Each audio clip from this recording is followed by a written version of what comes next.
Okay.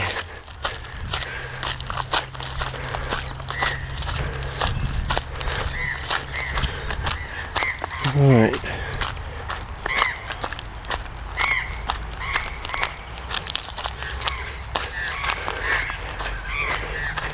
Now we want to find this path that goes through there. We're going to have a quick look down there and then back up there to the known site that we got onto towards the end of last season.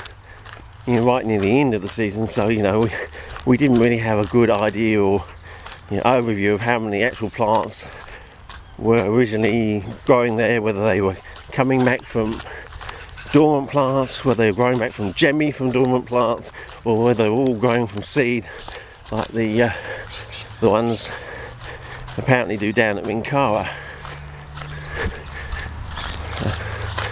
And of course that knowledge from Minkawa is evidentially based.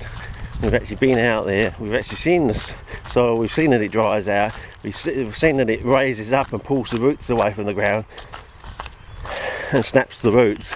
There's no reasonable way that a plant can hang on, and we haven't seen any evidence at the beginning of a season of any plants hanging on and opening up with their stipulate buds and things like that. I mean, see that idea, what I've seen with Bonata seems to fit well in with the pygmies, and then that probably leads into the Petiolaris complex of a stipulate bud opening up and roots coming from inside the stipulate bud. In my case, it was 2 roots on one side and 1 on the other. So there were 2 roots more over on one side than in the other, sort of thing. With lovely crimson red root hair. But of course, I only had a 2-smegma camera, which just couldn't get that close. But of course, and I think it was early on, it was either in late 2000, I don't think I'd even learnt, because I came across one of those clips on the Shiva Diva thing, and I mentioned to Donnie about having just learnt how to focus the camera. So I didn't think I even knew how to focus. Had it been in the period when I had been able to focus on with infinity focus, I could have used my video camera, and of course 12, 14 years down the track I could have learnt to take screenshots out of it. But of course we were living in bloody King John Howard years, when he did absolutely bugger all on broadband for 10 years, and then he chose to do water first, broadband second. What a smacking dickhead.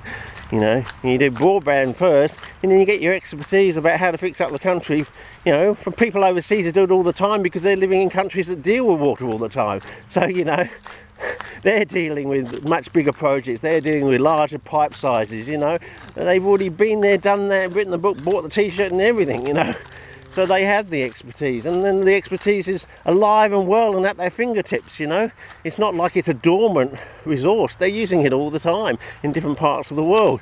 So they can lend their expertise to Australia over the internet. They don't even have to fly in, basically. They just tell you what resources to get together, where to do it, how to do it. But no. He wanted to do water first, broadband second. What an absolute smacking dickhead. But anyway, let's have a look down here. They have all these bloody little arguments, and 6 months down the track, the penny drops that, hang on, that doesn't quite add, that doesn't quite make sense. That doesn't add up. Gravity still works in this direction, thank you very much. Yeah. I still toss a coin, it still goes up and comes down. And does a coin actually become stationary at the apogee of its arc? Does it really?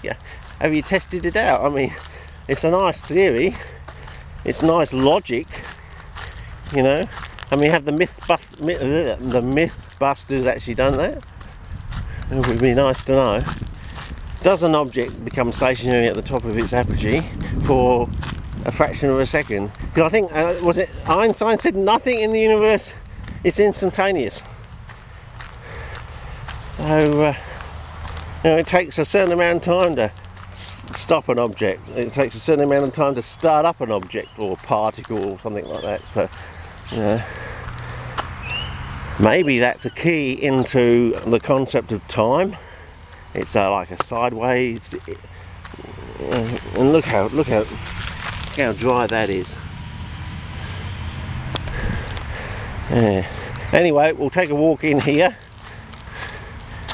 I think we're trying to start a new clip. Well, I think I've gas bagged on enough, but you know I will, and I will keep the gas bagging on until we do get decent.